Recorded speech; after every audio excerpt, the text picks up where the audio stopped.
So I'm just going to say to start this interview, my name is Ronan Hart, Samuel Proctor Oral History Program. We are on the Underground Railroad Network to Freedom Oral History Project in partnership with National Park Service, and I'm joined by Robert Smalls and Donovan Carter. Barry Jurgensen. And Diana Rodriguez will be joining us at some point, rejoining us. And we have the honor of talking to Miss Kimberly Simmons. So do you want to just introduce yourself, talk about where you were born, I assume here, and just get started? Well, introduce myself. My name is Kimberly Simmons. I am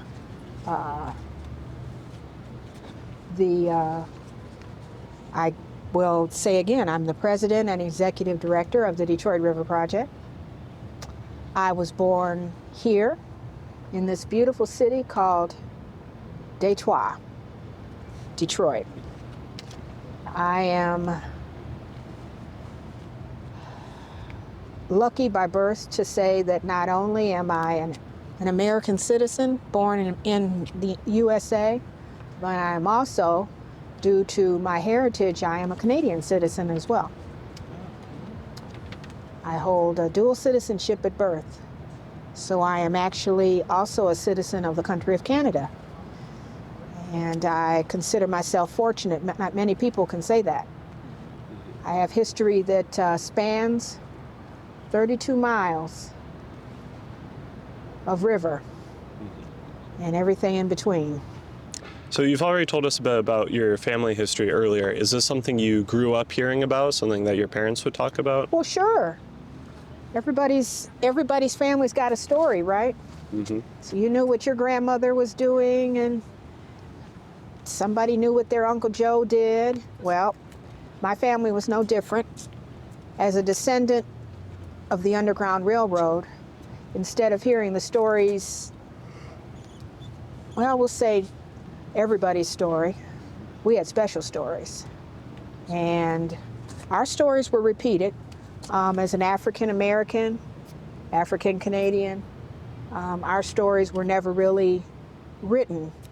We carry oral history, so the stories have always been passed down in our family. You don't know how special the stories are until someone recognizes them, and then suddenly they come to life.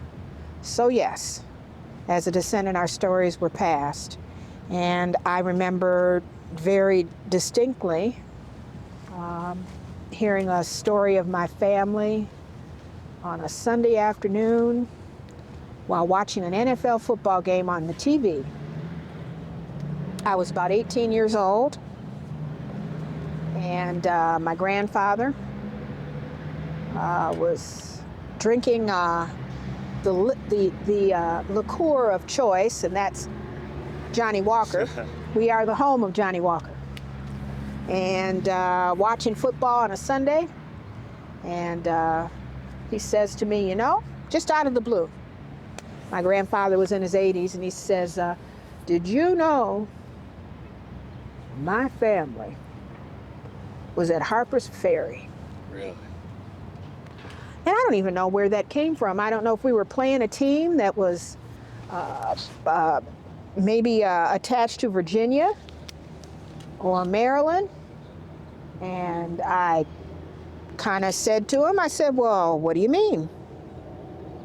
And he says, my cousin was at Harper's Ferry with John Brown. And I'm like, well, okay. Again, he was talking, so was Johnny Walker, and then there was the football game. So I took that in as a teenager and went along, and that stuck in my head.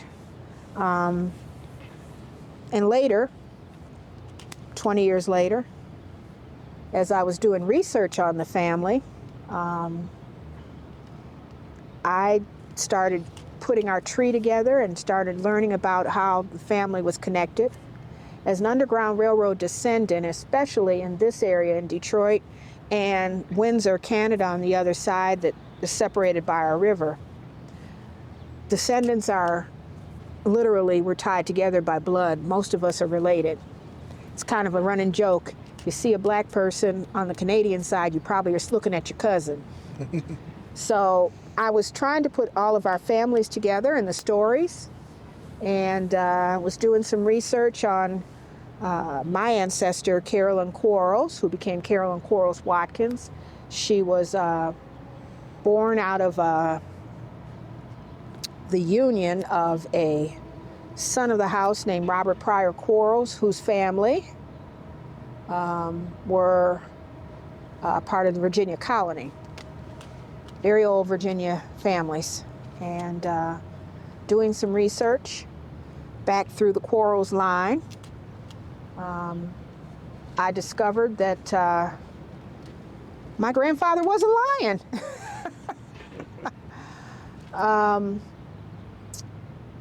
There is the family of, the Quarles family has, going back a couple generations. Carolyn Quarles was my third great-grandmother. My fourth great-grandmother her name was Maria. She was a mixed race. She was black, she was native, and had a little French thrown in. She had a child, 2 children actually, but Carolyn was her second daughter, born of a man named Robert Pryor Quarles, who again was the son of the house. Carolyn was born. When she was born, she was owned at birth by her grandfather, Robert Quarles, in 1826. And Robert Quarles, Carolyn's owner and grandfather, was a Revolutionary War soldier who had ended in St. Louis from a land grant given to him for service in the Revolutionary War. And he and his brother Ralph separated. Ralph stayed in Virginia, and Robert moved on. His first stop was supposed to be in a little place called Columbus, Ohio. That was where the land grant actually landed the family, but at that time, slavery was not legal, so they moved on. So they ended up on the banks of the Mississippi in St. Louis, which at the time was Louisiana Territory. So Ralph, who stayed in Virginia, he ended up with a common law wife. Her name was Lucy Langston. He had emancipated her, and between the two of them, they had 4 children. Their children were named Gideon, Maria, John Mercer, and Charles. And at Ralph's death, his children were left his plantation and his lands, but they were born of a black mother. And friends of the family decided to take them out of Virginia and take them somewhere where they would be safe. And I'm sure you've heard their story. Charles Langston and John Mercer. John Mercer's home in Oberlin is a national landmark. John Mercer Langston was the first licensed lawyer in the state of Ohio. He was the first United States representative from the state of Virginia. And Charles was the president of the Anti-Slavery Society, Ohio Anti-Slavery Society, and was the, I guess you would say, the instigator of the Wellington rescue. But Charles Langston also married a man by the name of Lewis Sheridan Leary. Lewis Leary was his cousin. He too was at the Wellington rescue. And Charles Langston and John Mercer became very good friends with a man you may have heard of. His name was John Brown. And John Brown needed recruits for this fantastical idea he had to take over the armory in Harper's Ferry, and Charles and John Mercer were two of the recruiters. And Lewis Sheridan Leary was their cousin, and he was recruited because, of course, he had been involved in the rescue. And okay, so he ended up at Harper's Ferry with John Brown as one of 5 black men that fought with John Brown. He survived the actual fight in Harper's Ferry. However, he swam the Shenandoah. He was shot in the back. He lived 10 days, long enough to write his wife, who he just kind of left, a letter. Her name was Mary Leary, and told her in the letter, "I'm sorry I left you. I needed to fight this fight." And she got the letter, ended up as a widow, and cousin Charles, married her. Mary Leary was the last widow when they dedicated Harper's Ferry. She sat next to Roosevelt on the dais when they dedicated Harper's Ferry as a National Historic Landmark. John Mercer became the first president of, well, it's now Virginia Union University. It was Virginia Normal. And Charles and Mary had a daughter whose son you may have heard of, Langston Hughes, who was named after his uncle. I was wondering if the Langston was Langster Mercer Hughes, who is my 6th cousin. Oh my goodness. You'd be surprised about my family tree. If you go back in the Quarles line, I have 2 signers of the Declaration of Independence in it. Wow. We joke because as you tell the family stories, my grandfather, who was having a little Johnny Walker and telling me about Harper's Ferry, he married a woman, my grandmother, whose family dates back to Leiden. And in 1620, my 13th great-grandfather, his name was Thomas Rogers. His son Joseph, who was my 12th great-grandfather, rode over on a ship that left England in 1620 and ended up at Plymouth. So, at the marriage of my maternal grandparents, the Underground Railroad met the Mayflower. So I'm a Mayflower descendant and an Underground Railroad descendant. So if you want to talk about freedom, I can tell you about it. Mm-hmm. And I can tell you both sides. So of all of this extended family, and you're just talking about how much clearly you have over in Windsor, is there anything like family reunions? Is there any kind of organization or association or just any way that this history is kind of kept or passed down to the next generation within this kind of family? Oh boy. You know, our history over the years has never been important. The story of people of color has never been important. That's why the project I'm working on now, which is the UNESCO designation for our gorgeous Detroit River, is to tell our stories. Our stories were passed down orally. And oral, even though now as historians we recognize oral histories to be very significant, hence that's why I'm talking to you now.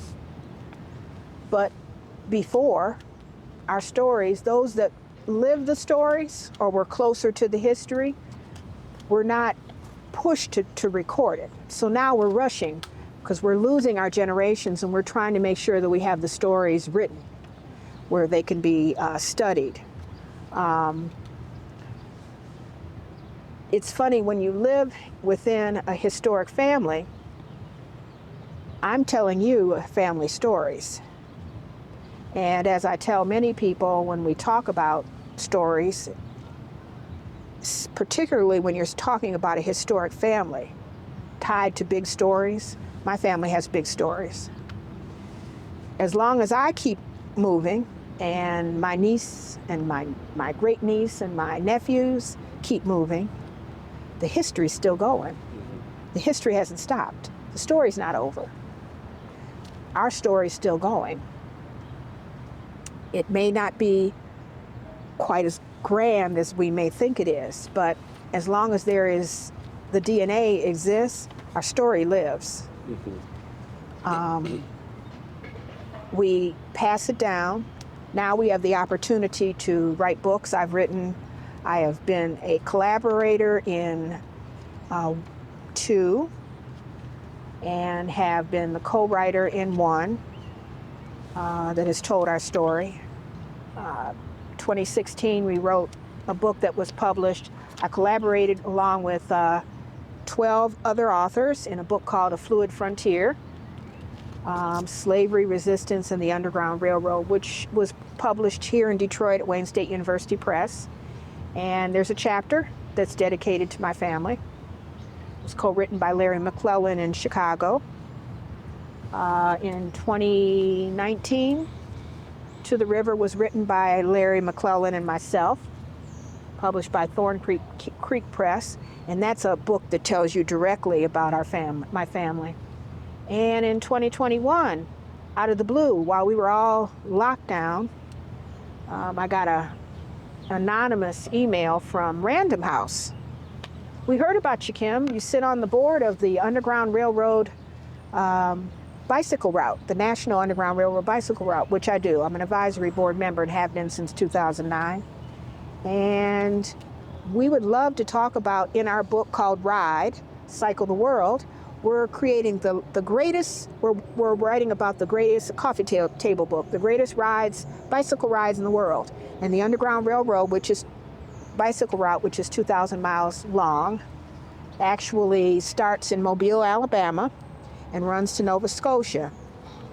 538 miles of it leads you from Oberlin, Ohio, to Detroit. And so I narrated the route in Ride, Cycle the World. And I tell you, I didn't know 20 years ago I was going to end up being published by Random House, but I'm here to tell you I am. But our story lives. My story lives. Our story lives. And as long as someone's here to tell the story, I try to get my nephews and my cousins engaged. But we all have to come to grips with our own history. Everybody has their own story.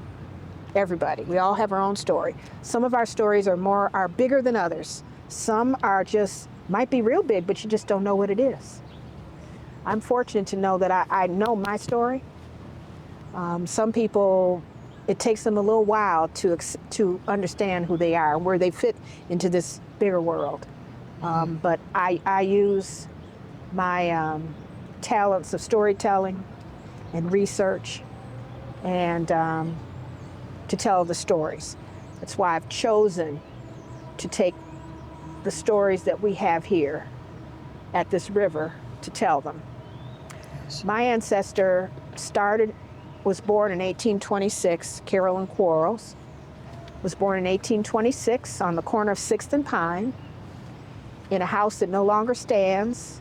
It's a parking lot now in St. Louis, Missouri, about a block and a half from the old courthouse. So from the house, she could see the slave market on the steps of the old courthouse in St. Louis. Another 2 blocks was the river, the Mississippi. And in 1843, at 16, she had been discussing the story of freedom. She lived in a house that she was used as the maid to the person that owned her. She was owned at birth by her grandfather. His name was Robert Quarles, Revolutionary War soldier. His son, Robert Pryor Quarles, was her father. Her mother was Maria, my 4th great-grandmother, who was owned. She was enslaved. By the time she was 16, her mother was deceased. Her father still lived. Her father never owned her. When her grandfather died, her ownership passed to her aunt, Louisa Ann Quarles and her husband, Robert Hall. So in 1843, she was owned by Robert Hall because women couldn't own property. And all along the years she had been talking about, she kept hearing freedom, because if you were born to a Revolutionary War family, of course, this is a big deal. 4th of July is a real big deal to a Revolutionary War family. So they celebrated freedom every year, and freedom, freedom, freedom was probably said all the time in the house. She didn't know what that was. She was scrubbing floors, making lace. So she used to talk to her paternal grandmother. We women always had that maternal instinct. And Patsy Quarles, Patsy Minor Quarles, was the widow of Robert Quarles and lived in the house with her kids. And she and her grandmother used to talk about that story, freedom. What was that? So in 1843, at the age of 16, she was described as the pretty one.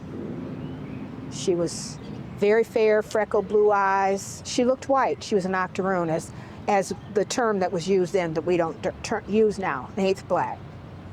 And she was owned by a man that had no blood relation to her. So what did she look like? Money. She would have ended up probably in what was known as the fancy girl markets in the South. Do we know what a fancy girl market was? Yeah, then sex Probably trafficking. would have ended up in somewhere being kept by one of the plantation owners in the lower South, New Orleans, Natchez. So she got it in her head that it wasn't safe to stay in St. Louis anymore. It was time to leave. And she told her grandmother she was going to go find what everybody else seemed to know what it was, and that was freedom. So she had learned to make lace and had gathered up about $100 making lace for the ladies around town. And she actually took an old dress and a veil and hid it in a cherry bush outside the house. And on the 4th of July, when this great Revolutionary War family was celebrating in some park, having a picnic basket lunch and shooting firecrackers, she said, well, they're celebrating freedom and I'm going to go find mine. So she bid her grandmother goodbye, who didn't believe she was going to do it. She went down. There was a young lady down the road that she was friends with. She went and told her, I'm leaving. She didn't believe her either, but she did. She walked away from 6th and Pine on the 4th of July, 1843, at the age of 16, and walked 2.5 blocks to what we now know where the arch, the Mississippi River. Caught a ferry boat, used part of her monies, paid $12 to buy a ticket, and rode across to Alton, Illinois, that it was on the opposite side of the Mississippi from St. Louis. And when she got off, she would have been free. Illinois was a free state, but she chose not to stay there because there was a young guy that walked up on her on the dock and kind of gave her a look and said, if you're escaping, don't stay here. And he led her away and got her on another riverboat that took her to Galena, that is further up the river, Galena, Illinois. When she got off in Galena, she bought a ticket on a stagecoach to the furthest place away that they could get her, and that was Milwaukee, Wisconsin. She ended up in Milwaukee about 10 days later in front of the Milwaukee House Hotel, which was the stagecoach, the end of the stagecoach line, and was greeted by a young man who worked for a barber inside, black barber. The young man led her in to the barber and said, I think she's escaping, because he wasn't quite sure. Titball, his name was Robert Titball, black barber. And he hid her for a couple of weeks until the bounty hunters caught up with her. The bounty hunters, let me explain who they were. That was Arnold Spencer. Arnold Spencer was the attorney for her uncle, Robert Hall. So he knew exactly what she looked like. Wasn't any mistake about it. And they arrived and started going house to house looking for her. Carolyn was the first documented escape through the state of Wisconsin. Therefore, she was an oddity. She was the worst kept secret in town. Everybody had seen her. She's a white woman. Why is she running? So when the bounty hunters arrived, she had a $600 bounty on her head. That was from the riverboat company. Why? They had allowed property to escape. That's like your dog got loose, and this was the bounty to pay, if you find her, $600. And the ferry boat captain came along because he'd seen her. And so she was hidden when they arrived that night in what we call a sugar barrel that sat out on Water Street in downtown Wisconsin. And she was hidden overnight by a man named Asa Finch. Means nothing to everybody here. However, from that escape, he actually created a partnership with a man by the name of William Pitt Lind. They wrote it. There is a documentation of them helping Carolyn Quarles escape in what is now the archives of the successor to Finch and Lind, the successor law firm, which is now called Foley and Lardner. It's one of the largest law firms in the country. And they can literally relay themselves back to the Quarles escape, and they do. It's been in books that actually created the law firm. And as we sit in Detroit, the CEO and managing partner of Foley and Lardner is about a block and a half away in his office. The headquarters still is Milwaukee, but they moved the partners around, and he actually is the managing partner of the Detroit office. And one of these days, he and I are going to come have a talk at the river here. But that said,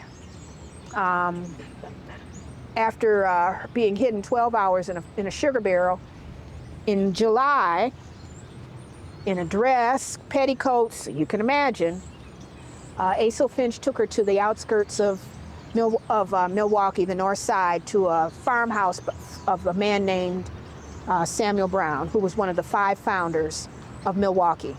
They called him Deacon. He was the founder of the Congregational Church, and the first Sunday school service was held at his farmhouse. She was hidden overnight there, and that site, which is the site of his farmhouse, is a Network to Freedom site that I wrote the designation for in 2006. She stayed overnight, and she and Deacon Brown managed to get to the outskirts of Milwaukee.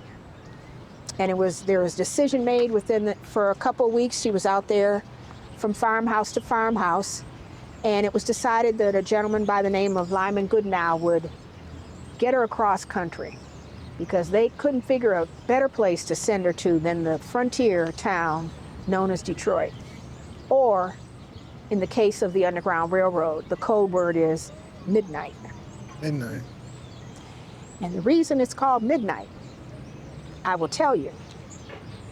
The last train to come into Detroit still arrives in Detroit at midnight. Wow.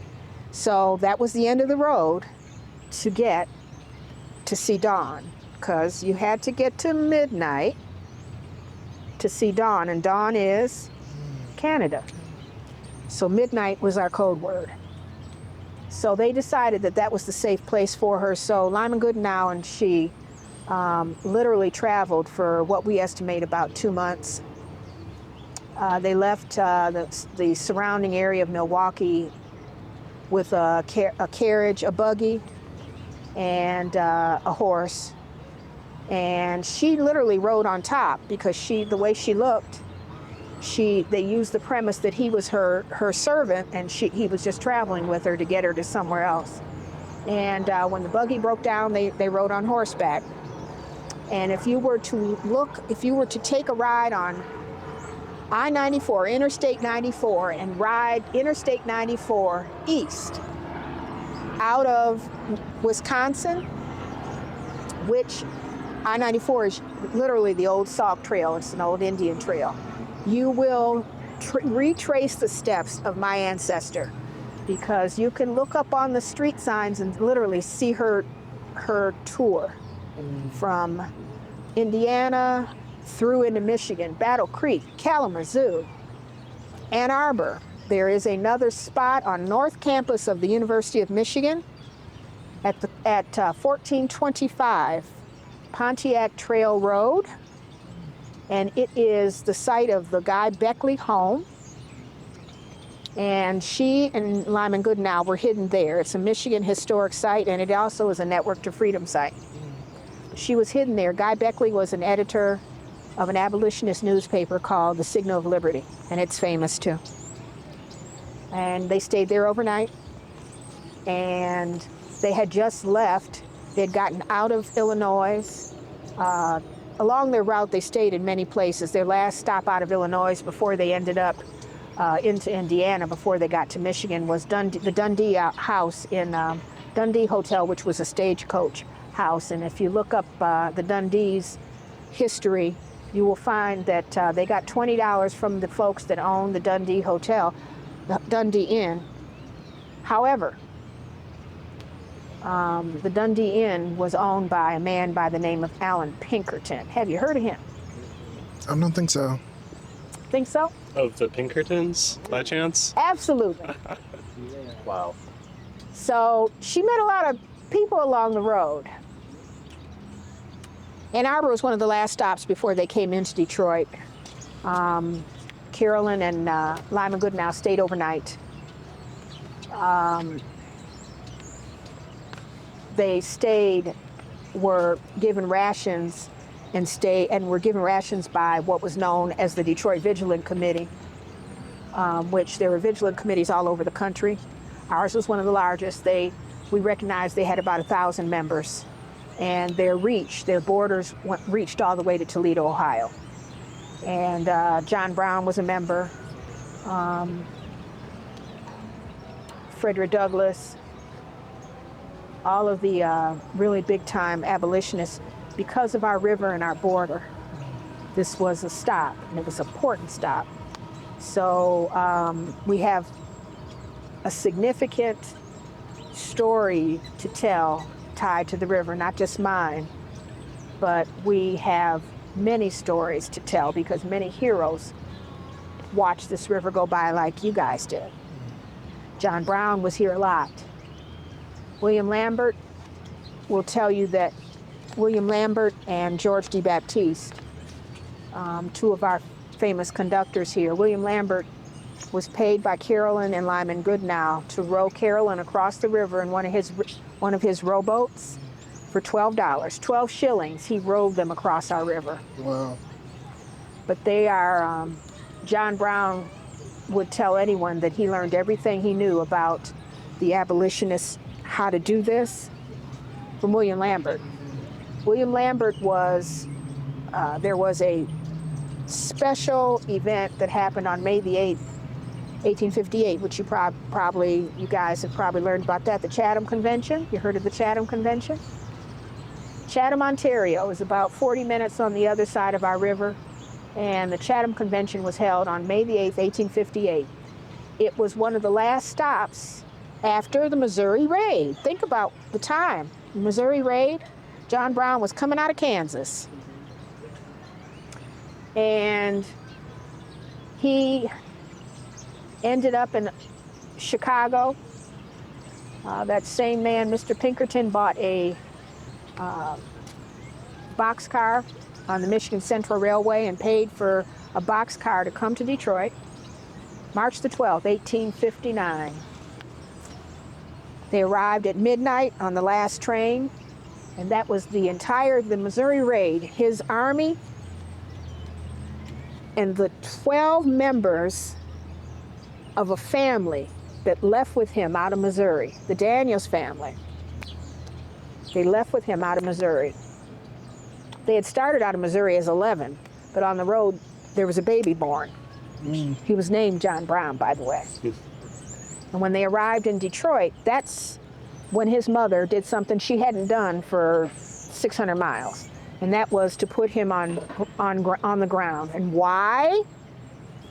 She told them she would not allow that baby ever to set foot on ground, that he wouldn't be free.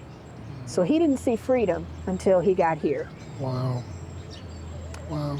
On March the 12th, that was the night of March the 11th, on March the 12th, 1859, in downtown Detroit, about a quarter mile from where we sit today, was the meeting place of John Brown and Frederick Douglass. And they discussed what they had discussed on May the 8th, 1858. They discussed it again because he was still trying to get people to believe him. And they discussed Harper's Ferry. Harper's Ferry was planned in downtown Detroit, and there is a national marker, and it is a Network to Freedom site. Wow. After the meeting was over, Mr. Douglass hadn't been convinced. John Brown took that Daniels family across the river to freedom. And again, our story is told through our river. My ancestor had been there since 1843. She married a man in 1833 who had been there since 1833. They married in 1844. November the 22nd, to be exact, at Second Baptist Church in downtown Detroit. That is also a Network to Freedom site.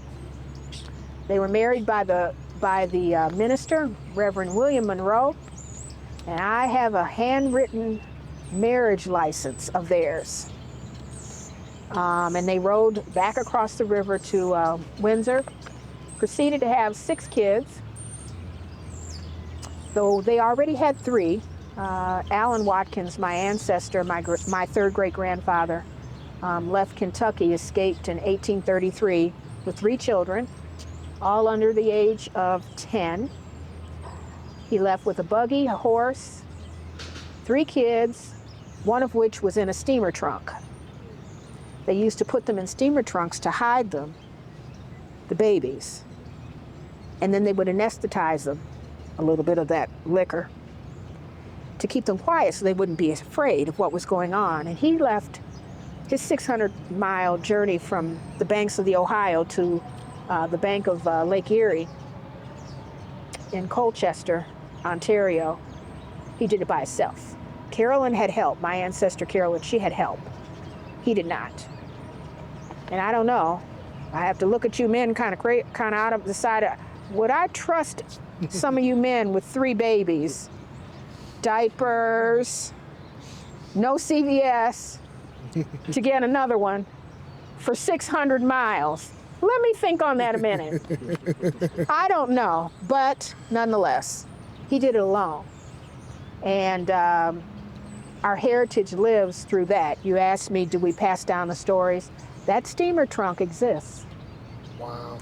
It is about 30 minutes from here at the Amherstburg Freedom Museum. It's the centerpiece of the Amherstburg Freedom Museum, which is what we consider the Underground Railroad Museum. It's Amherstburg, Ontario, and it sits on the floor, and it is the Watkins trunk, and it is, I see it every once in a while, and I'm reminded of why I'm here, because if that steamer trunk didn't make it here, you wouldn't be talking to me today. Wow. But I think he was probably, between his wife and he, I have to give him all the praise. My ancestor Carolyn has, last count, about 7 books that she's included in.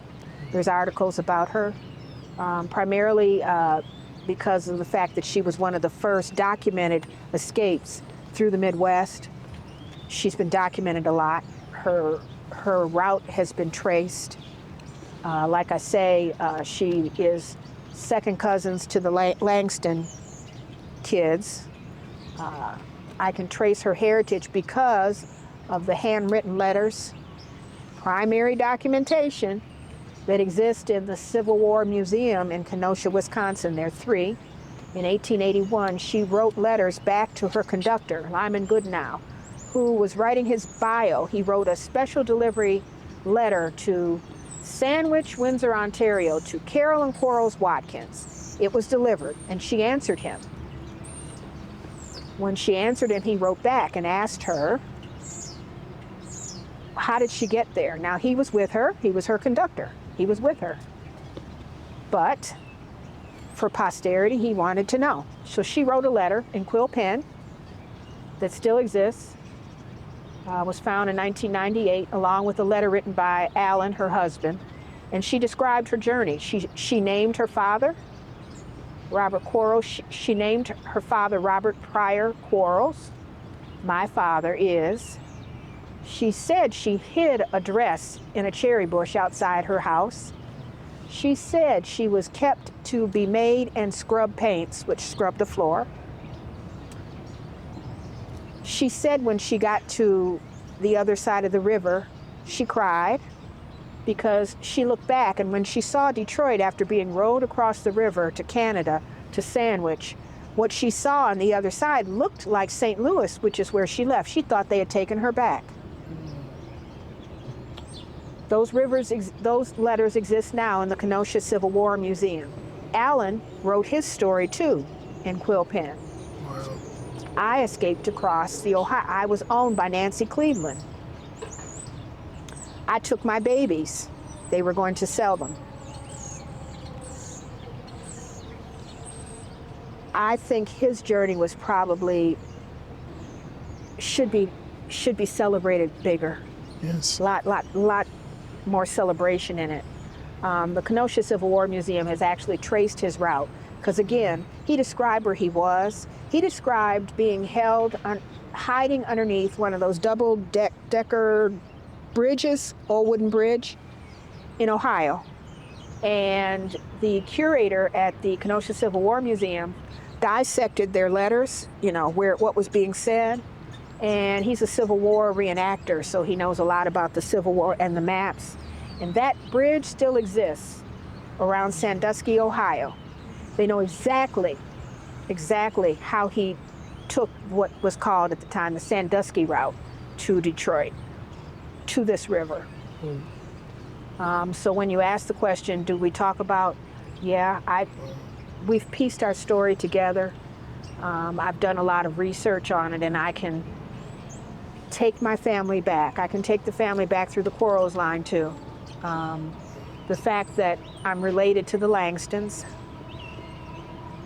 and Ralph and Robert, the brothers Quarles, enslavers that they were. But their father, James, who was my 6th great-grandfather, he was a member of the Revolutionary War militia out of Virginia, he and his sons. And he mustered in at Valley Forge.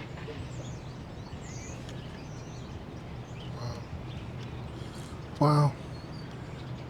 I want to ask a quick question about. Oh, you can ask me questions. What else do you want to know about this Yeah, great it's big an family incredible of mine? family story. How do you think Alan and Carolyn met?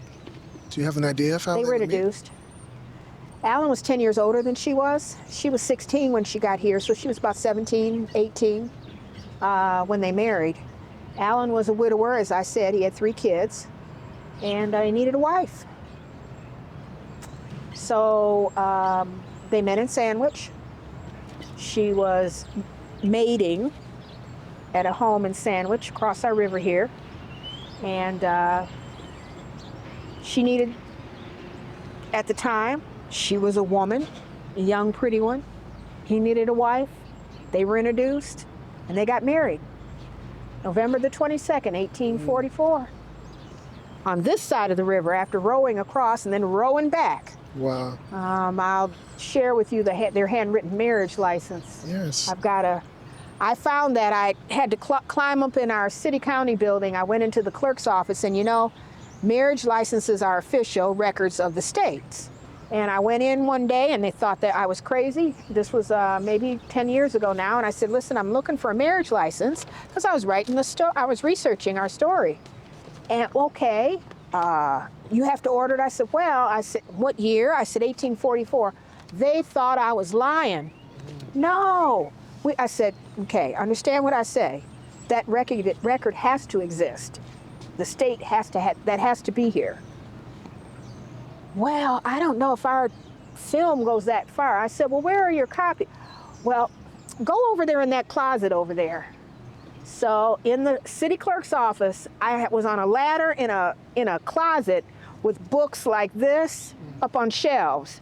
And I was fortunate enough to pull the first book out, like this and this.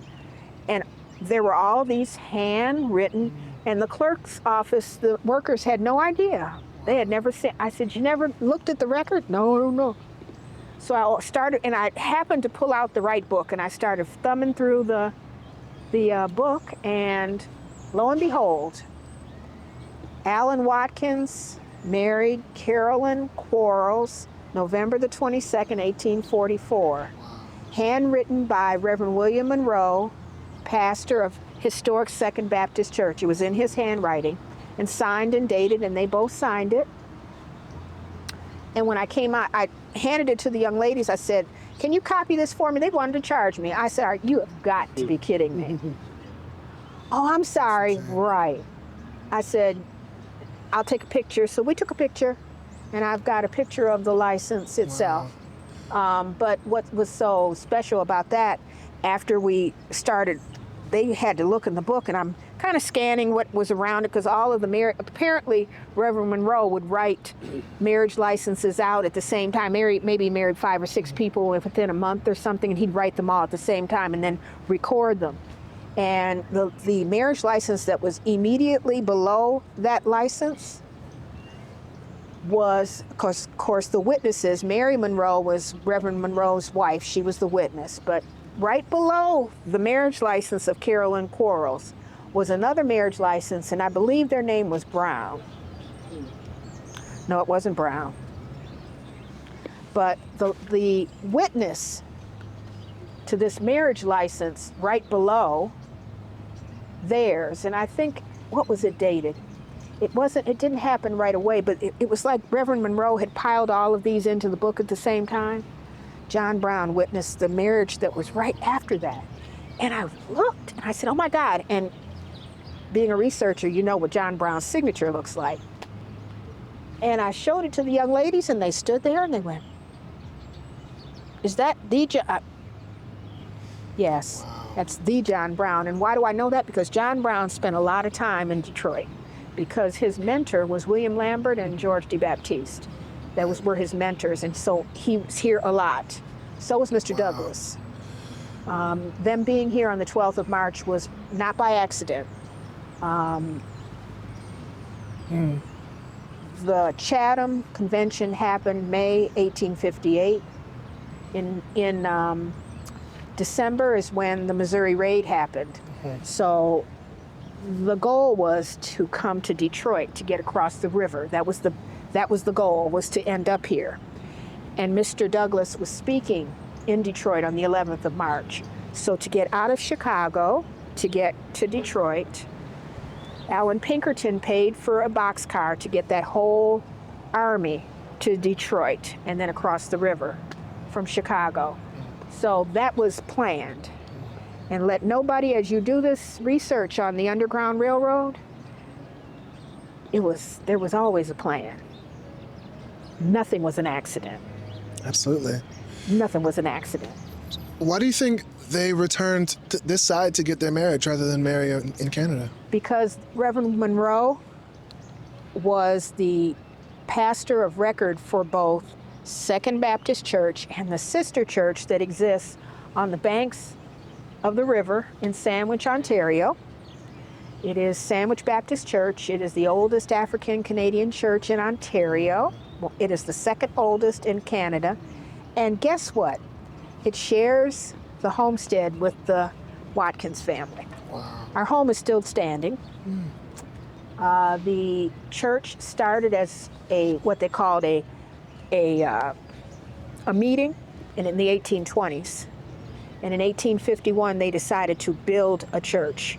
And Allan had bought a plot of land adjacent to a piece of land that the Crown Colony, they had bought from the Crown, the Queen, for a church.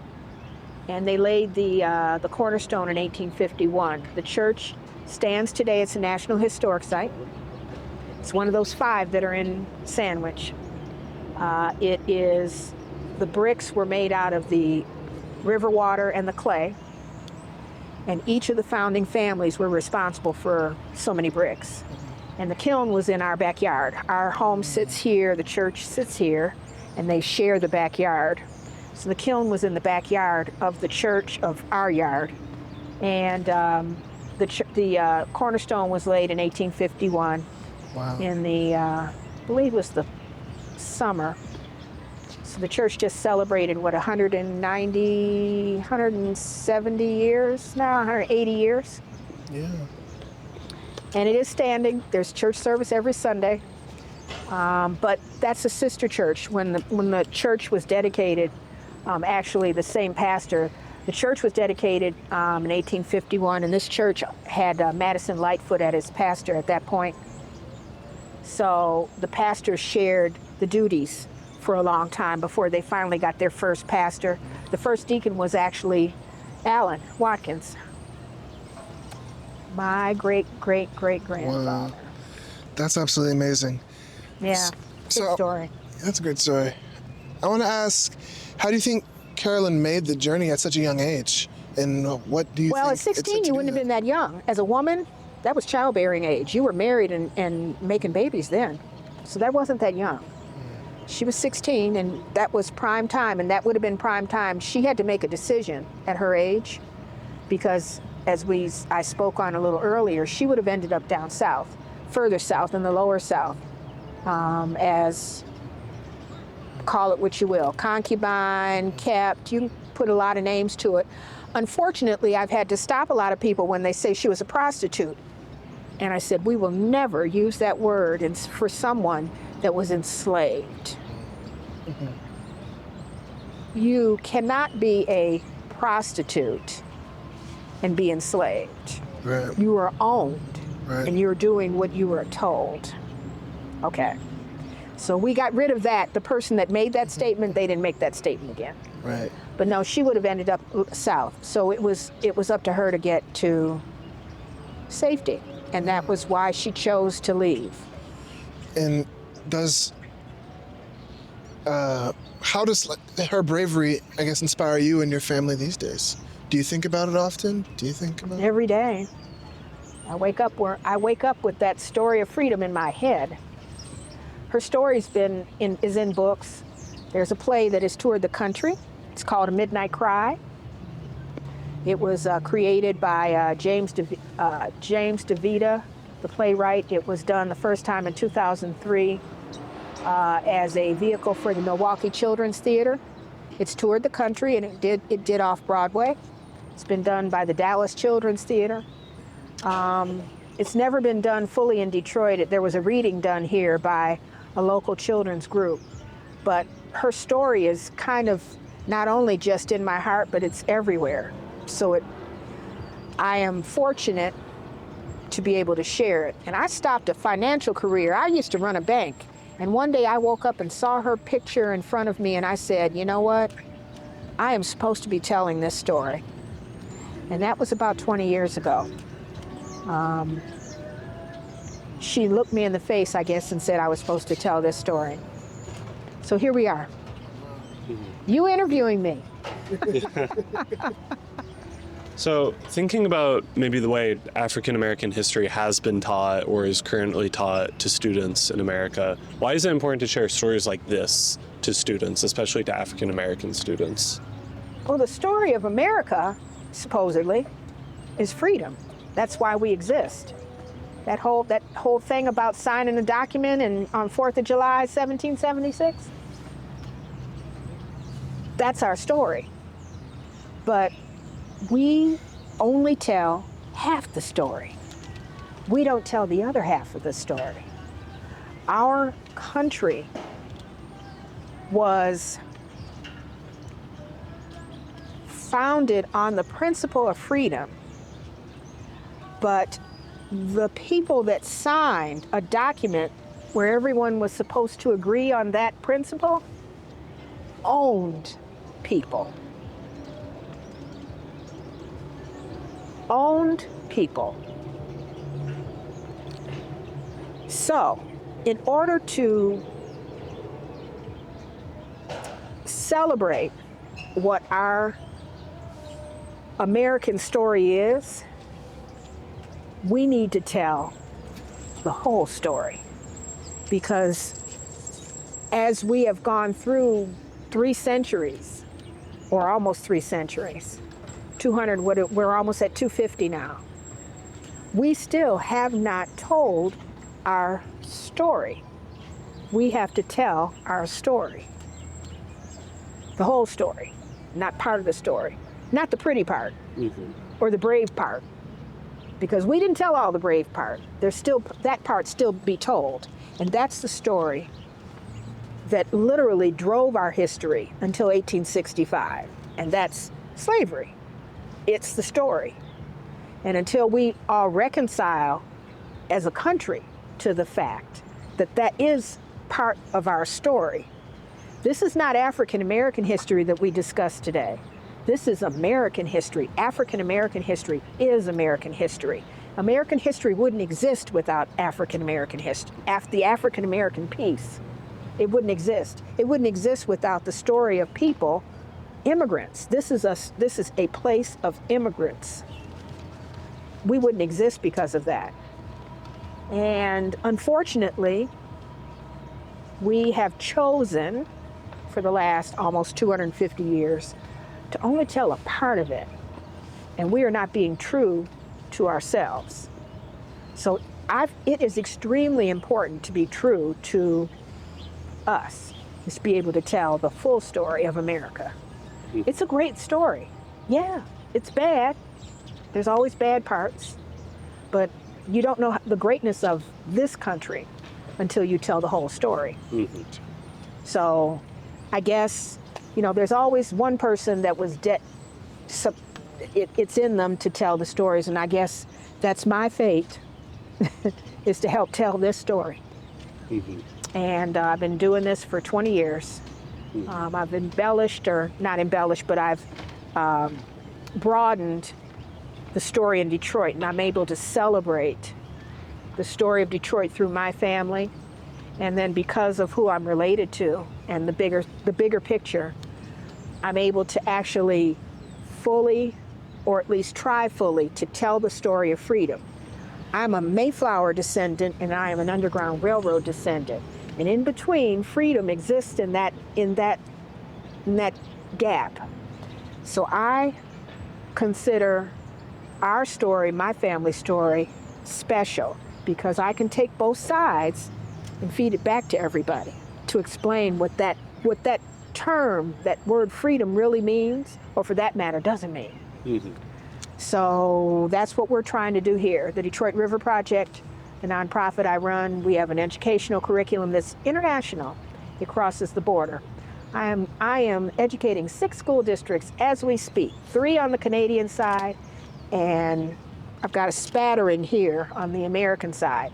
Right now we've got somewhere in the neighborhood about 800 kids that are learning a curriculum that tells 10 case studies, 10 stories of our river, told from the point of view, depending on who you're talking to. It's geared to 7th and 8th grade as we speak. However, we actually massaged it a little. The University of Windsor ran it last year. The University of Michigan is getting ready to go into a partnership with a small high school. We're running it in a small high school with the University of Michigan. But the stories, the 10 stories, are stories of freedom that start on the American side and end on the Canadian side. And what we're doing with that is, depending on if you're sitting in a Canadian classroom and you're a 7th grader, eventually we want the curriculum to take you kids, 2 7th graders, talking to each other virtually and discussing a story that belongs to both. Just depends on the viewpoint. What viewpoint are you seeing? You seeing the American side or the Canadian side?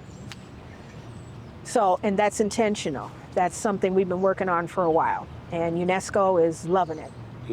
So that eventually will be designated through the UNESCO Enslaved Peoples Project. It used to be the International Slave Route Project. And that'll be a companion piece to the UNESCO World Heritage designation for our river. We got stories to tell. You just mentioned your sort of road to Damascus moment where you left your career in banking to pursue this history and recording this history. Can you talk any more about that process, how you came to the Network to Freedom, how you got involved in the Detroit River Project? how you learned to do How I the create- how I- historical side of this, the how I study, the created, research. how I decided to create. I was a banker. I was a branch manager for an old bank. It used to be called National Bank of Detroit. It no longer exists. It's part of the Chase family now. And 20 years I was a banker. And the bank, excuse me, kind of left me. The bank was started in our mergers. And I was looking for somewhere else to land. And actually, the first place I landed, I went to work for what was known as the Detroit Regional Chamber. Still exists. Detroit Regional Chamber is one of the largest chambers in the United States. When I was there were 16,000 members. I couldn't tell you how many now, but I was the director of member relations. And it was at that time that I really started to travel more than, let's just say, I was. And I got the opportunity to visit sites and see World Heritage sites in Europe and in the Lower South, see the Statue of Liberty, see the Eiffel Tower, and hear the stories. And it's dawned on me, I said, we have a really big story to tell. So I started doing investigating way before the current regional coordinator, Mr. Barry Jurgensen, was around. Back in 2003, I found the Network to Freedom by accident. The network wasn't really working on the marketing skills then. I had to dig it out. But I discovered that they were doing, the Network to Freedom existed. And I used to do presentations on my family around town. So I created a program for the Network to Freedom, and it was nominated and accepted in 2005. It's called Carol and Quarles, A Family Legacy of Freedom. That's the original. And the bug hit me, and I knew at that point this is where I really needed to land. I was still, at that point, I'd left the chamber, and I was working for the DIA, which is the Detroit Institute of Arts. That's the 5th largest art museum in the country. It's Detroit's. And I was an associate director of major gifts. I was a fundraiser. I used to raise money. But my heritage called me. Got a lot of opportunity to, again, being engaged in the art world, being engaged in the culture, and on a bigger scale. I'm like, it's time to there's another part of Detroit that needs to be told. So I left the DIA. I had one last stop before it finally said, Kim, stop moving. And that was, I became, 2 stops. I was the director of membership for the Detroit Black Chamber, and left there, and I became the manager of women and children's initiatives for our local United Way. Had a beautiful mahogany office with mahogany walls and just a view. But my heritage was calling me, because at that point I knew this was what I was supposed to be doing, is telling these stories. And in 2006 is when I wrote the first site designation for the Network to Freedom, and that was Milwaukee, Johnson's Park. That was the Deacon Brown farm site. And in 2008, I was appointed a commissioner for what is known as the Michigan Freedom Trail Commission. It's the State Underground Railroad Commission, and I was appointed by the governor. I served 2 terms. I would still be serving, but I was term limited off. And what I brought to the table, the commission table, was the opportunity for the creation of a UNESCO World Heritage Site, because I, at that point, had decided I was going to do something in Detroit. My next designation project was going to be Detroit. And I thought, well, what's the biggest bang for the buck that I can come up with? Could I do one of these little, I says, no, the biggest site that I could come up with was the river. That's a gimme. So I started asking questions about designating a body of water. And I was told that yes, rivers exist with an owner, and normally interior rivers have a fiduciary. Usually the fiduciary is the state that it resides in, and it's a fiduciary held for the people. Well, when you have an international border, as is the historic Detroit River, it is a border. Halfway is Canada, the other half is the United States. Any designation that you do, you have to get sign-off by the owners. Well, our river is owned by the people of the United States and the people of Canada. So in discussion with the Network to Freedom about designating the spot, I was reminded of that.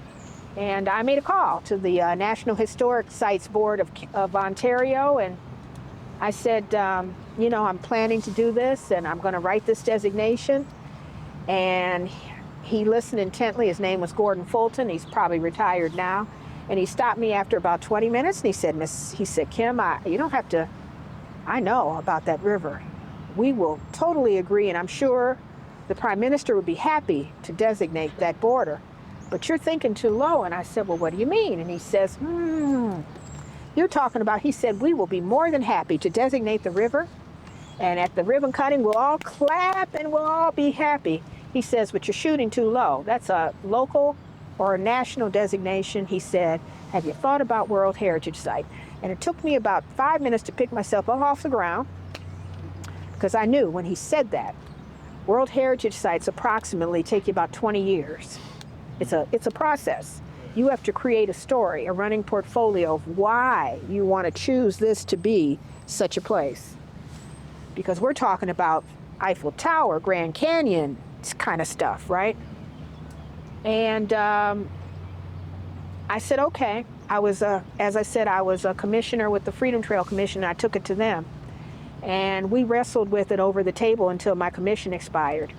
And in 2010, basically the commission said, well, when you get done, Kim, we'll be at the, you know, we'll support you. I knew this is what needed to be done, so I created the Detroit River Project in 2010 because of that. So it's been a labor of love, actually, since then. It's, as Sherry Jackson, one of our regional coordinators, regional managers with the Network to Freedom, she and I were over coffee sitting, I think, in downtown Detroit during a visit, and she says, Kim, this is what you should be, you're supposed to be doing that, right? You know this, right? You know this, right? And I said, okay, I'm trying to accept this. So I left that whole financial career, 20 years. I was a lender, loaned money for cars. Here I am writing books about a river. How about that? But yeah, I get up in the morning every day and I know this is what I'm supposed to be doing. And I've got a few people following me now. It's been a lonely journey, but we can see the end of the road, I think, at this point. UNESCO last year, they met in Halifax, Nova Scotia, the International Scientific Committee that is in charge of the enslaved peoples, Routes of the Enslaved Peoples Project. We'll give it its correct title. And we were the agenda. There's stuff going on in Detroit. The UNESCO committee's been looking for a site tied to the Underground Railroad for quite a while. It's a theme that has never been actually satisfied. The Rankin House in Ohio, maybe you guys have been there, that actually was nominated, but it does not hold, when you're talking, we're talking about a heritage that touches the world. That is it's a national monument in the United States, and I've been to the Rankin House and cried on the footsteps, but it doesn't, our river shares a border and drove a lot of people to it. So we're working towards it. Hopefully we'll have a significant opportunity to place it into maybe the 250th anniversary celebration. That's 2026. But 2027 is when the quote unquote, the tentative list for UNESCO World Heritage nomination happens. In both Canada and the United States, their list will be open at the same time because it'll be a dual designation between the two countries. And I will tell you, the Canadians are really, really excited about that. So excited that last week of January 31st, as a matter of fact, I think it was like the last day of the January, the Prime Minister was visiting across our river doing tours of the power plants that are going to create our new electric cars on the Canadian side. Had lunch with several members of Parliament, and he wanted to know, well, what's going on in your ridings? They call them ridings, we call them districts. What's going on? And one of the MPs said, well, there's this crazy woman that's been working on this 20-year plan for designating the river, which is, the border. And he said, what's her name? And they said, her name is Kimberly Simmons. She runs the Detroit River Project, and, she's an Underground Railroad descendant, and she has this idea that, the river. Sounds like a good idea. We have a national Black History Month event. So Black History Month would have been the following week. He says, and we want to, invite her to Ottawa. So the next day I got an email from the Prime Minister of Canada, Justin Trudeau, literally invited me to Ottawa. There are pictures. And I went to Ottawa. It was a last minute trying to gather some money to get on a train, plane, or automobile to get to Ottawa. But I did. So from the Prime Minister down, people are excited about this river. Now, it's just getting this side of our river excited. Again, and you're going to ask me, well, why not? Because we don't like to tell all of our story. And that would put our story front and center on the list of the UNESCO World Heritage. Well, why is this river so spectacular? Why? It's a pretty river. Yes, a lot of things have happened around this river. The combustion engine was born on this river about a quarter mile down.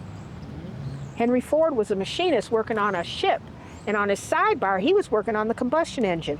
There's a lot of things about this river that's special, but 100,000 people use the Underground Railroad network in this country, and out of that 100,000, we estimate between 20 and 25,000 crossed somewhere along this 32-mile of what a fourth grader told me, Miss Kim, it's not a river, it's a strait. Okay, well, we call it a river, I understand. In front of like 40 people, she told me this.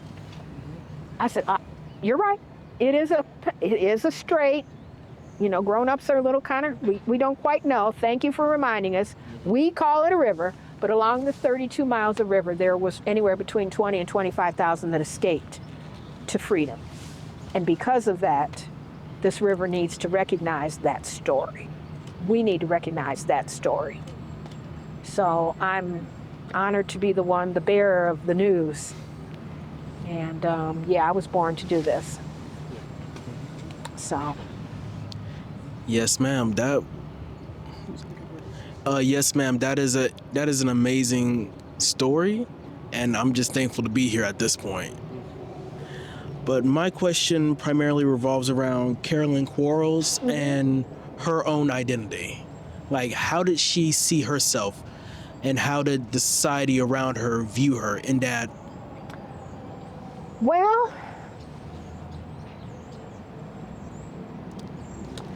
it is said, and she mentions it in her last letter,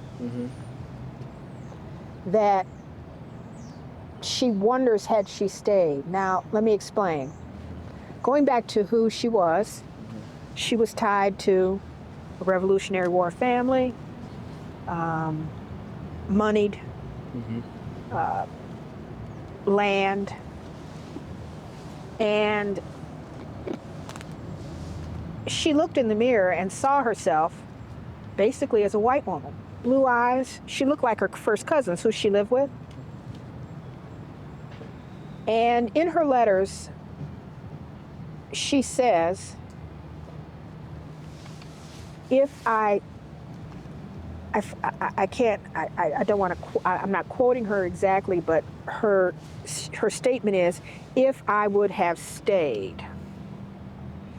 And it's almost a longing for having left home. It's like the young lady that's down there on the monument that I pointed out that she never turned away. And in her mind, I think my ancestors thought that it would have been okay. Well, truth be told, at her age and the way she looked, she would probably not have lasted much longer in St. Louis. She would have ended up somewhere else. But I think that she always thought that maybe home, she maybe could have gone home at some point. But home was never going to be St. Louis. This is home. So I think the way she looked at herself, she probably looked at herself as like her cousins. She didn't recognize the fact that this country enslaved her because of her bloodline. That never occurred to her. Or maybe it did, but this is what I look like. That's the story of America that is tied to her that needs to be explored. We need to talk about that. We need to talk about that. People were enslaved in this country not because of what they may or may not have looked like. It's because of what their bloodline said they were. So I think that she may have had somewhere in her soul a longing for going back, but it was something she could never do. She never did. And like I said, as we were speaking earlier, I was the first member of the family to stand on that corner again in St. Louis at 6th and Pine. And I didn't realize that till I got there. And we were just touring to see, we're going to take a picture. Maybe a Network to Freedom site's going to come out of that. I'm just saying. And as I stood on the corner and Vince DeForest took the picture, I was getting my pic, and it just dawned on me that no one in the family has ever stood on this corner since 1843 on the 4th of July. It was just one of those, hit you in the face moments. So I told Vince, I said, well, I guess I've come back for her. So she's come back, finally. Ma'am. Yes, ma'am. And my second question is, you mentioned places like Kenosha in Wisconsin, and all these different places that have a very extreme effect on the current events today. How do you think the history of the Underground Railroad in those areas either compare or contrast from the current events that are happening today with the social movements? Kenosha, Wisconsin had that great big incident. Has it been 2 years now? Yes, ma'am. Yeah, about 2 years. The curator, the senior curator, who's now retired, was the one I mentioned. He's the one that deciphered where Allen was on the map. He became the senior curator and then the executive director of the Kenosha Museum System, because there's 3 museums in Kenosha.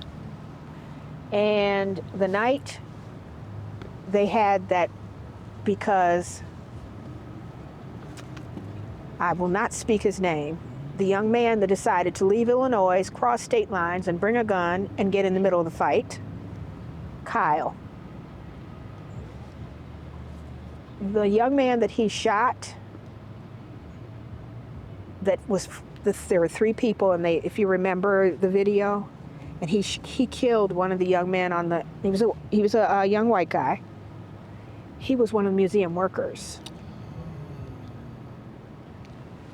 And the night that happened, they called Dan Joyce, who we're friends now. He's the one that deciphered my ancestors' letter. And they called him to come down because they were burning and the museum was sitting there.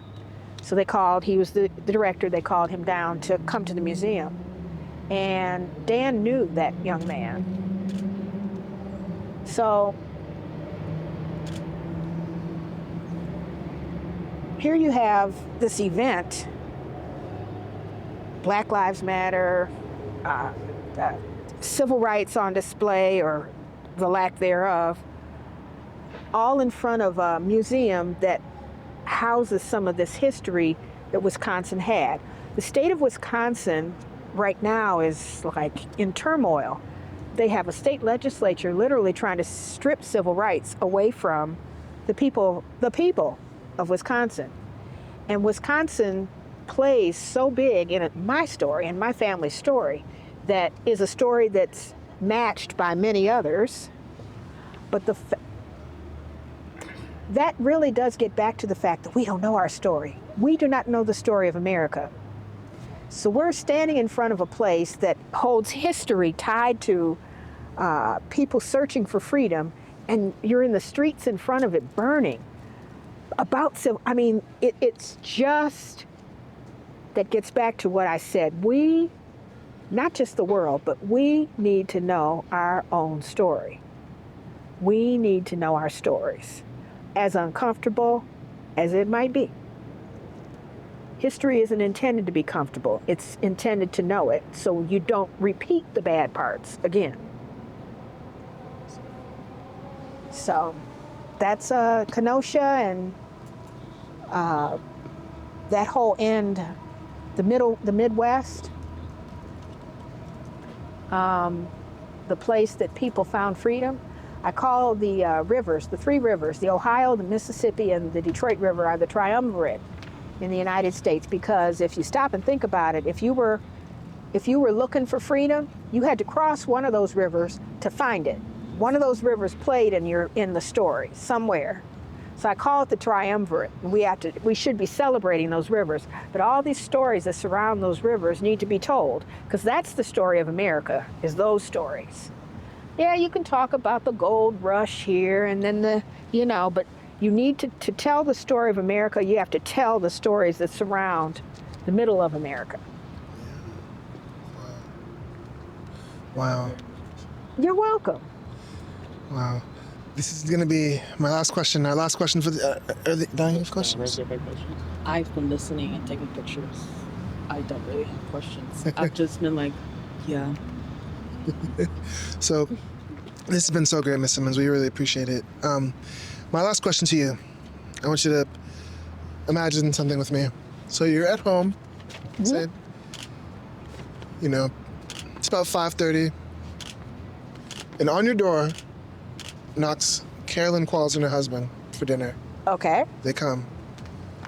First, what do you make for dinner? First question. Second, what do you talk about? What do you want to know? What do you ask them about? Oh, what do I talk about? Well, we probably if it was they'd want to know about this family. My family has been involved in civil rights ever since they arrived here. They founded 2 civil rights organizations, one on this side, one on this side. My grandfather, Masonic Rite, the Masons. The Masons have been involved in this story of freedom or what have you since whenever. Of course, all of our founding fathers were Masons. My grandfather was a 33rd degree Mason, Scottish Rite. So is all my family. My cousin is on a mural in Sandwich, celebrated as he was the 2nd Black police lieutenant in the country of Canada. My,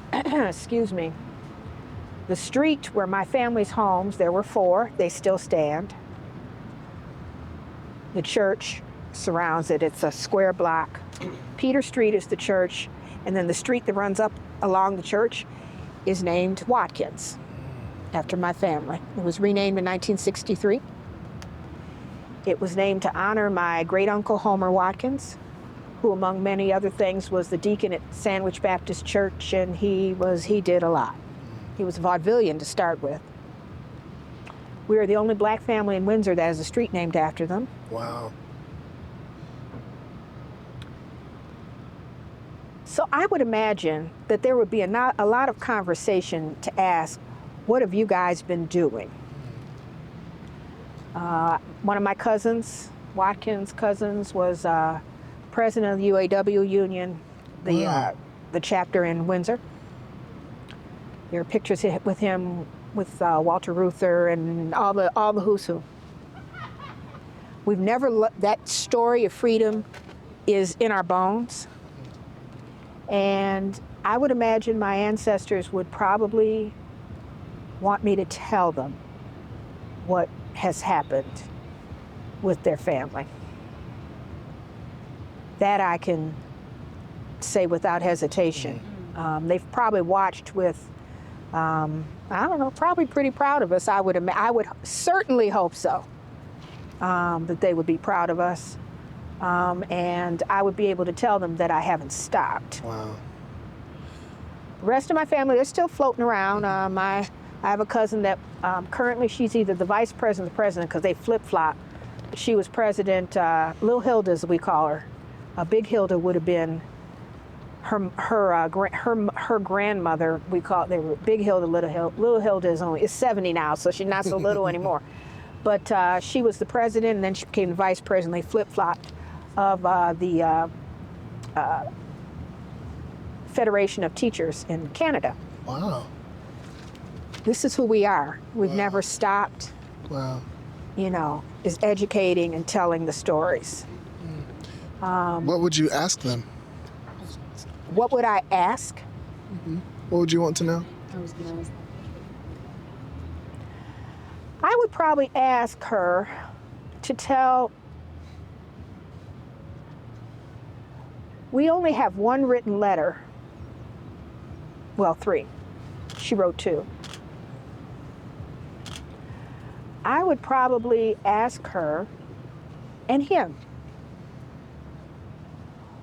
what would they like for us as a family?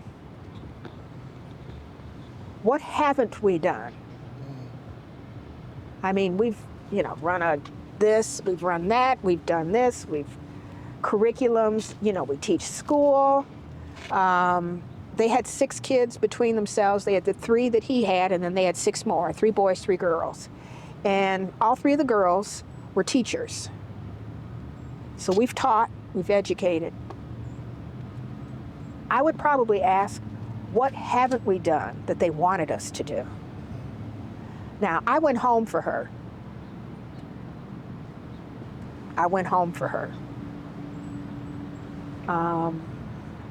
I think that's probably, there was a reason when I was in St. Louis, my goal was, even though there's the arch and then there's the courthouse and there's all these other things, but I told my host, Vincent DeForest, who created the Network to Freedom program, and I told him before I left St. Louis that I needed to get to 6th and Pine. I needed to get to 6th and Pine. It was driving me. And like I said, I didn't really realize why I needed to get to 6th and Pine. And I think the reason when I stood there and he started to snap that picture and it dawned on me that nobody had been there, nobody from the family had been back. I think that my ancestors wanted me to go there. It just happened. I needed to go there. So that was an accomplishment that perhaps she would have said that she wanted me to do. But I would probably say that maybe to take Alan's story back, because that story has not gone back to Kentucky. I've stood at the Rankin House, and where he escaped from the top of the hill at the Rankin House, you can see pretty much where he would have escaped, but it's not been narrowed down enough. And I think that's one thing that probably he would have asked me to do, is to go back and to celebrate that spot that he left. And then there's Virginia, because I am going to go back to Virginia because the Watkins story emanates and the Quarles story emanates out of Virginia. So I need to go back to Virginia and finish off that end of the story. And I really think I need to introduce myself to the Quarles family, though I've met the Quarles family. Quick story. A couple years ago, pouring rain. We had 4 inches of rain in one day. Oof. That was the day that I did a tour for an interfaith group. We had Buddhists, we had Hindus, Baptists, Lutherans, all here in the city at a convention. NAN is the name of the organization. and they rented a bus, charter bus, full. And we're driving around in the pouring rain, and we're walking down to this monument. It was pouring all day. And we decided to sit still for a bit and dry off because we had to go into a museum and we were all soaking wet. So I was talking about my family, and I was talking about the Quarles part. And I said, Carolyn's ancestors were literally Virginia colony. I said Carolyn's would have been Carolyn's great-grandfather. Mustered in, his name was James Quarles. He and his brother John mustered in at Valley Forge with General Washington. And I said James Quarles and Valley Forge, and there was this tall, lanky, 5'10", statuesque, blue-eyed blonde at the back of the bus. And I swear to you, she stood up out of her chair and she said, James Quarles from Louisa County, Virginia, and his brother at Valley Forge? And I said, yes. Have you read that? She said, that's my ancestor too. I swear to God. Wow. My mouth dropped open. She ran up to the front of the bus and she said, my cousin. I have pictures of that meeting. The picture was taken by a Buddhist monk. He said, this was destiny. Otherwise, had we not stopped, we wouldn't have put the connection together. And we're linked together on LinkedIn now. Wow. But I want to meet the rest of my family. She lives in Oregon, but there are still Virginia Quarles because they've been in politics for 200 years, and that's something that I haven't done yet. And I bet you my ancestor, she'd probably want me to go back and meet them. Wow. So, yeah, that was a moment. There's moments that I can tell you in the last 20 years since I've been doing this thing, moments. And every time one of those moments happens, it comes back at me that I'm supposed to be doing this. That was a moment to meet my cousin, blonde, blue-eyed that she is, to meet her. Never would have been, I would have been in an office building doing work. That was a moment for that to happen. You never, all of us have a destiny, and this was mine. Wow. To do this. Yes. To talk to you guys. We thank you so much for your time today. This has been a treat. This has been amazing. This concludes. I don't. Questions? Sorry. We have no more questions. Is there anything else you'd like to add? Questions. No, ma'am. I have nothing else to say, but thank you for coming to Detroit. Yes. Thank you. Thank you. And make sure you make the best of it while you're here, because it's beautiful.